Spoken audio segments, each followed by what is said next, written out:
ओकारं बिन्दुसंयुक्तं नित्यं ध्यायन्ति योगिनः कामदं मोक्षदं चैव ओंकाराय नमो नमः। अविरल शब्दगणौघ प्रक्षालित सकलभूतलमलकलङ्कः मुनिविरपाशिततीर्था सरस्वती हरतनो धुरत। अज्ञानतिमिरान्धानां ज्ञानाञ्जनशलाकया चक्षुरुन्मीलितं येन तस्मै श्रीगुरुवे नमः। श्रीपरमगुरुवे नमः। श्रीपरम्पराचार्यगुरुवे नमः। सकलकलशविध्वंसकं श्रेयसां परिवर्धकं धर्मसम्बन्धकं भव्यजीवमनः प्रतिबोधकारकं पापप्रणाशकं पुण्यप्रकाशकम् इदं शास्त्रं श्री रत्नमालाजी नामधेयम्।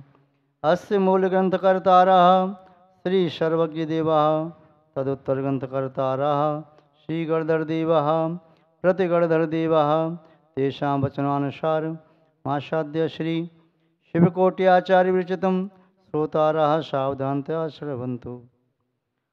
मंगलम भगवान वीरो मंगलम गौतमो गणी मंगलम कुंद कुंदाद्यो जैन धर्मोस्तु मंगलम।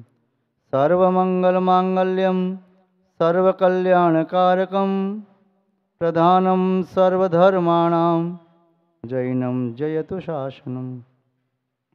जैनम जयतु शासनम। जैनम जयतु शासनम। सर्वज्ञं सर्ववागीशं वीरं मार्मदापहं प्रणमामि महामोह शान्तये मुक्तताप्तये। प्रणमो अरिहन्ताणं प्रणमो सिद्धाणं प्रणमो आयरियाणं प्रणमो अध्यायाणं प्रणमो लोये सवसाहुणम्। जय बोलिए त्रिकालवर्ती त्रैलोक पूज विश्वाराध्य पंच परमेष्ठी भगवान की, अनंता अनंत सिद्ध परमेष्ठी भगवान की, वर्तमान शासन श्री वर्धमान महावीर भगवान की, परम पूज्य आचार्य भगवान श्री शिवकोटि मुनि धर्म की। सत श्रद्धालु भव्य वर पुंडरीक पुण्यात्मा महानुभाव, यहाँ पर आचार्य भगवान शिवकोटि मुनराय द्वारा विरचित रत्नमाला ग्रंथ की वाचना चल रही है, जिसमें आचार्य महोदय श्रावकों की गुण व्रत धर्म आदि रूपी रत्नों को इस पटारी में संजोकर रखे हुए हैं। एक एक रत्न के बारे में हम देख रहे हैं, उस कारिका के अर्थ को समझने की कोशिश कर रहे हैं। कारिका में निहित विषय को ग्रहण करने का आपका पुरुषार्थ भी वर्तमान काल में चल रहा होगा। यहाँ पर विगत दिवस श्रावकों के व्रतों का कथन करते हुए आचार्य महोदय ने जो कल विषय देखा था, 5 अणुव्रत का दिया था। अहिंसाणुव्रत, सत्याणुव्रत, आचौर्याणुव्रत, ब्रह्मचर्य अणुव्रत एवं परिग्रह परमाण अणुव्रत। ये कारिका 44 नंबर की कल देखी थी ना। 45 नंबर की कारिका मध्यमास्मदुत्याग, मध्यमास्मदुत्याग फलम केनानुवर्ण्यति, फलम केनानुवर्ण्यति, फलम केनानुवर्ण्यति। काकमास निवृत्त्याभूत, काकमास निवृत्त्याभूत स्वर्गे खदिरसागरः, स्वर्गे खदिरसागरः, स्वर्गे खदिरसागरः। मध्यमास्मदुत्याग, मध्यमास्मदुत्याग फलम की नानुवर्ण्यति फलम की नानुवर्ण्यति काकमास निवृत्तिया भूत काकमास निवृत्तिया भूत स्वर्गी खदिर सागर स्वर्गी खदिर सागर। यहाँ पर आचार्य महोदय पुनः मध्य मास मधु के त्याग की प्रेरणा दे रही हैं। ये 3 मकार मध्य मास मधु महाविनाश के कारण हैं, महान दुखों को देने वाली हैं।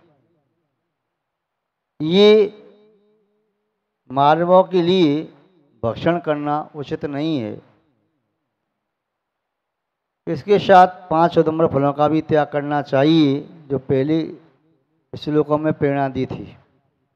महाभक्ति के त्याग की बात भी पूर्व में कही, मक्खन आदि के त्याग की बात। तो यहाँ पर बताया मद्य शराब का सेवन नहीं करना चाहिए।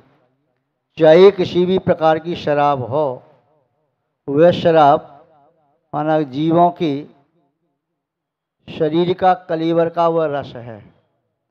असंख्यात जीवों का कलेवर निचोड़ के उसमें रख कर दिया हो, ऐसा वह मादक पदार्थ जिसके पान करने से हिंसा का महापाप लगता है, जिसके सेवन से बुद्धि भ्रष्ट होती है और व्यक्ति नाना प्रकार के अनर्थ करने में प्रवृत्त हो जाता है। इसलिए आचार्य महोदय कह रही हैं, विवेकी व्यक्ति शराब का स्वप्न में भी सेवन नहीं करते। जो धर्मात्मा व्यक्ति हैं वह शराब को दूर से ही छोड़ देते हैं। किंतु जो व्यक्ति पाप से नहीं डरते, दुखों से नहीं डरते और नरक में जाने की जिनकी वांछा तीव्र हो रही है, वे इसका सेवन करते हैं। मांस 2 इंद्रिय से लेकर के संगी पंचेंद्रिय तक मनुष्य व त्रियंच जीव जो हैं, संगी पंचेंद्रिय मनुष्य व त्रियंच 2 इंद्रिय से लेकर के पंचेंद्रिय तक, उनके शरीर के जो कलेवर है मृत शरीर अजीव शरीर का, उसे मांस संज्ञा दी जाती है। उसको भक्षण करने वाला भी असंख्यात जीवों का घातक हत्यारा कहलाता है। और वह मांस भी आर्य पुरुषों के द्वारा सेवन करना तो दूर की बात, स्पर्श करने के योग्य भी नहीं होता। मधु यानी शहद, मधुमक्खियों के द्वारा संग्रहित किया गया पराग, या जो मधुकण हैं उन्हें वे छत्ती में इकट्ठा करती हैं मधुमक्खी, और उसमें उनके बच्चे भी रहते हैं। उसमें मधुमक्खियों की जुठार भी रहती है और उसमें असंख्यात जीवों की राशि पैदा होती रहती है। ऐसा मधु आर्य पुरुषों के द्वारा, सज्जन पुरुषों के द्वारा त्याग करने के योग्य है, ग्रहण करने के योग्य नहीं है। उसके संबंध में वैदिक परंपरा के शास्त्रों में भी कई जगह उल्लेख दिया है कि मधु का सेवन करने वाला व्यक्ति 1 बूंद भी मधु का सेवन करता है तो 7 गांव जलाने के बराबर पाप लगता है। जैन शास्त्रों में भी मधु का सर्वथा निषेध ही किया है, किसी भी रूप में मधु का सेवन नहीं कर सकते। फलम के नान वर्णते, जिन्होंने मध्यमास मधु का त्याग कर दिया और 5 उदम्बर फलों का त्याग कर दिया, पापों का त्याग किया, ऐसे व्यक्ति ने कितनी पुण्य का कार्य किया, उस पुण्य को कहने में समर्थ नहीं है। वह पुण्य किसके द्वारा कहा जा सकता है? क्योंकि एक कौए के मांस का त्याग करने वाला, काक मांस निवृत्ति भूत, जो कौए के मांस का त्याग करने वाला खदृषा नाम का भील था, वह भी स्वर्ग के वैभव को प्राप्त हुआ।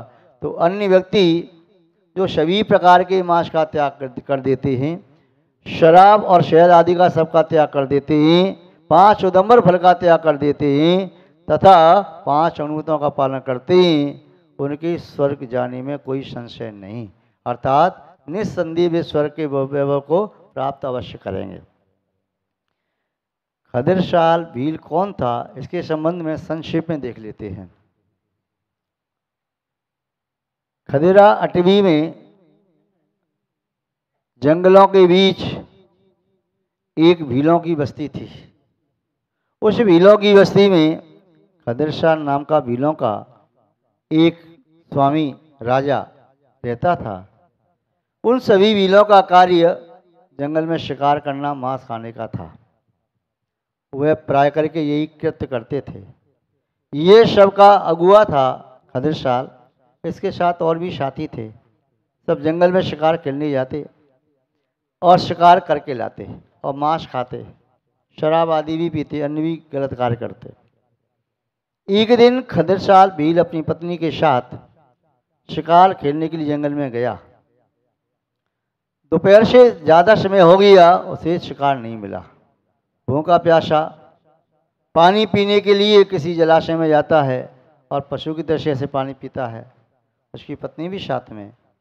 वह सोचता है आज मैं बिना शिकार के वापस लौटूंगा, मेरे साथी क्या कहेंगे कि हमारा राजा होकर के, हमारा नायक होकर के भी आज बिना शिकार के खाली हाथ लौट के आ गया, और छोटे छोटे जो मेरे सैनिक हैं वह शिकार करके लाएंगे तो मैं चेहरा कैसे दिखाऊंगा। तो शिकार के लिए और घने जंगलों में चला गया। उसकी पत्नी भी आगे गई। अचानक उसे एक पदचाप सुनाई दी। उसने कहा ठीक है, सामने से लगता है कोई मृग आ रहा है। मृग की पदचाप हो सकती है, बहुत मंथर गति से मृग चल रहा है, शांति से चल रहा है, शांत परिणामी है। अन्य कोई जानवर होता तो भाग जाता। उसने पत्नी से कहा देखो, लगता है सामने से हिरण आ रहा है, और यदि हम जोर से वार्तालाप करेंगे, कुछ शब्द करेंगे तो हमारी आहट सुनकर के भाग जाएगा। पत्नी ने कहा नहीं स्वामी, हमारी आवाज़ सुनकर के यदि वह मृग होता तो कब का भाग गया होता। लगता है वह मृग नहीं है। नहीं, वह मृग ही होना चाहिए, अन्य कोई जानवर इतनी शांति से नहीं चलता। और उसने अपनी कमान में तीर चढ़ाया और वह निशाना लगाने लगा। उसकी पत्नी ने हाथ पकड़ लिया। स्वामी, इस प्रकार बिन देखे शिकार करना अपने धर्म के विरुद्ध है, क्योंकि शिकारियों का वैसे कोई धर्म नहीं होता, किंतु इतना तो धर्म होता है कि शिकारी पीछे से वार नहीं करता, शिकारी सोते हुए पर वार नहीं करता, शिकारी उस मादा पर वार नहीं करता जो मादा अपने बच्चे को दूध पिला रही है, शिकारी उस समय वार नहीं करता जिस समय कोई पशु पक्षी मिथुन क्रिया में संलग्न हो। ये शिकार नियम है। शिकारी रात्रि में शिकार नहीं करता। इन नियमों का तो पालन करना ही चाहिए। बिना देखे यदि आपने तीर छोड़ दिया और यदि वह पशु नहीं हुआ, किसी और के लगा तो अनर्थ हो जाएगा। उसने कहा छोड़ मुझे, वह नहीं तो जानवर भाग जाएगा। नहीं, मैं आपको नहीं छोड़ूंगी, मैं नहीं छोड़ सकती। मेरा हृदय बहुत तेज से धड़क रहा है, लगता है कहीं कोई अनर्थ नहीं हो जाए। वार्तालाप कर ही रहे थे, तब तक सामने से मृग तो नहीं, मृग से भी परम ज़्यादा शांति को धारण करने वाले अत्यंत भद्र प्रणामी यथा जा दिगंबर मुद्रा को धारण करने वाले भगवंत उन्हीं सामने से आते दिखाई दिए। उन्हें देख करके दोनों हक्के बक्के रह गई। उसने पत्नी से कहा यदि मेरी हाथ से तीर छूट जाता तो निस्संदेह बहुत बड़ा अनर्थ हो जाता। हमारी जंगल के देवता यहाँ भ्रमण कर रहे हैं, यदि उनका घात हो जाता तो मैंने जाने कितने भवों तक नरक के दुखों को भोगता। अनर्थ से तूने मुझे बचा लिया। पर कहती है चलो इनके चरणों में जाकर के क्षमा मांगते हैं। दोनों पहुँचते चरणों प्रणाम करते हैं। भगवान नमस्तु हो, नमस्कार हो, प्रणाम हो, अपनी भाषा उन्होंने कहा। और उन्होंने कहा कि ऐसा कोई आशीर्वाद दो, आप तो देवता हैं, जंगल के देवता हैं, जिससे मेरा कल्याण हो जाए। महाराज ने पूछा कल्याण वास्तव में करना चाहते हो? हाँ, आप आशीर्वाद देंगे तो कल्याण हो जाएगा। तो कल्याण का मार्ग ये है कि जो हम दुख दूसरों को दे रही हैं, क्या वैसा दुख चाहते हैं? यदि नहीं चाहते हैं तो हमें दूसरों को भी वैसा दुख और कष्ट नहीं देना चाहिए। हम दूसरों को प्राण दान देंगे तो हमारे भी प्राण निराकुल निराबाद इस शरीर में स्थित रहेंगे। महाराज मैं समझा नहीं, हिंसा का त्याग कर दो। हिंसा क्या है? पशु पक्षियों को मारना ये उचित नहीं है, हिंसा है। महाराज ऐसा कैसे हो सकता है? भगवान इसके बिना तो मैं भूखा मर जाऊंगा। मांस का त्याग तो मैं नहीं कर सकता, शराब आदि का त्याग मैं नहीं कर सकता। यही तो मैंने बाल्यावस्था से, जब से मैंने होश संभाला तब से यही कार्य तो किया है। और किया क्या मैंने? किंतु जब तक त्याग नहीं करोगे तब तक कल्याण नहीं होगा। कल्याण नहीं होगा त्याग नहीं करेंगे तो। क्या त्याग करूं मैं, मांस का त्याग।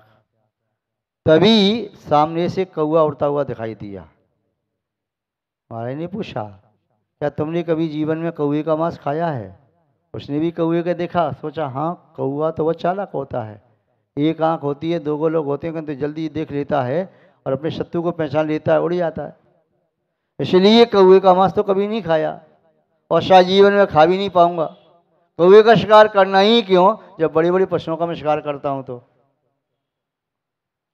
उसने कहा कि महाराज नहीं नहीं खाया, और मैं आज से कौवे के मांस का त्याग कर देता हूं। देख लेना, जब भी कोई नियम लिया जाता है, प्रतिज्ञा की जाती है, उसकी परीक्षा होती है। नहीं महाराज मैं परीक्षा में पास हो जाऊंगा, अपने नियम को तोड़ूंगा नहीं। जो व्यक्ति अपने प्रण को तोड़ देता है उसके प्राण निरर्थक हो जाते हैं। उन प्राणों का कोई महत्व नहीं। प्रण को तोड़ने पर प्राण नरक में चले जाते हैं, वहां पर अत्यंत दुख सहन करते हैं। इसलिए सोच लेना नियम लेने के पहले। मैं संकल्प करता हूं कि आज के बाद कभी जीवन में कौवे का मांस नहीं खाऊंगा। मेरी वृद्ध अवस्था हो गई, बचपन से लेकर आज तक तो कभी कौवे का मांस खाया नहीं, अब कैसे खाऊंगा? थोड़ा सा जीवन है, मैं इस त्याग को निभा लूंगा। ठीक है। नियम लेते ही परीक्षा की घड़ी आ गई। एक दो दिन ही हुए थे कि शिकार करने के लिए आया। आज उसे बहुत बड़ी जानवर का, किसी हाथी का शिकार किया उसने, और वह मरा हाथी द्वार पर पड़ा हुआ था। उस मांस को खाने के लिए गिद्ध, पक्षी, कुत्ते और कौवे आने लगे। उसने अपनी पत्नी से कहा, भगाओ। बोली आप तीर लेकर छोड़ दो ना, सभी भाग जाएंगे अभी। उसने कहा मैं तीर तो छोड़ दूं, कहीं मेरे तीर से कौवा मर गया तो? बोल तो क्या हो गया, कौवे से डरते हो क्या? आपने कौवे की मांस का ही तो त्याग किया है, शिकार का त्याग थोड़ी किया है। बोले कौवे के मांस का त्याग इसलिए किया, मैं कभी जीवन में कौवे के प्राण लूंगा नहीं।